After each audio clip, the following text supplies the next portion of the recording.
I've seen all sorts of wild stuff. I mean, you see people, having sex on the street, that's happened multiple times. I've nearly been hit by at least a couple of trains. Detroit's probably the place where like the most kind of real wild stuff sort of happened for me. In LA, we learned pretty quickly that it's a very volatile and hard place to read, and you can feel a complete false sense of security there, and then have a gun pulled on you. And so nuts. Like got home from the States, and a few weeks passed, and then one of those friends that was on the road trip with me got stabbed and almost died. And then my other friend next, a few months later did die. I write Askew One. I've been painting since 1993. 20-something odd years later, I've kind of ended up in this weird place. So yeah, I started writing in 1993. Just more tagging, kind of like an A to B thing. Like, you're drinking and hanging out with your friends on a Friday, and then you walk. None of us drove, and we just like skated or rode our bikes or walked like right across the city, and it was like perfect, so we just like have a can, marker with us, and just put our names up. And probably in like 94, 95 started trying to do some pieces, and I wouldn't really say until like 96 or 7 I started getting like slightly better, but not really great, but was painting actual pieces. Crews that I'm in, TMD is the New Zealand crew that I'm in. That's my family, like all my friends that I grew up with and whatnot.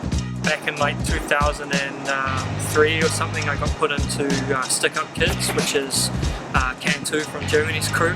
2012 I got put down with MSK. There's still a lot I haven't done. So far, like Australia and around the Pacific, like Samoa, Hawaii, Tahiti, places in Europe that I've been. I've spent a lot of time in Germany over the years, and a little bit around like the kind of surrounding countries like France and Switzerland, and the UK as well. Last year I went to Glasgow, Ireland a bunch of times, England a few times. So yeah, it's been pretty cool, but I've got a lot of places I still have to go yet.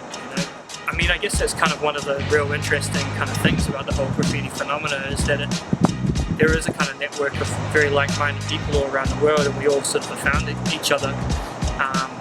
And so that has given me the vehicle to kind of travel all around the world and always have a safe place to stay and good people to hang out with. That I really have just given my life to this graffiti thing and put every sort of bit of money and energy and time into it. But I don't own a house, or haven't started a family yet, and I've done a lot of traveling, which has been really valuable. But I've got no form of security, in the economic sense. So I wanted to start leaving something behind, like something more permanent, and then of course you just get really into that.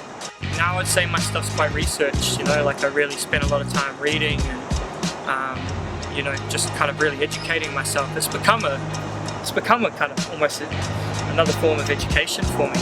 It's like I find that very fulfilling.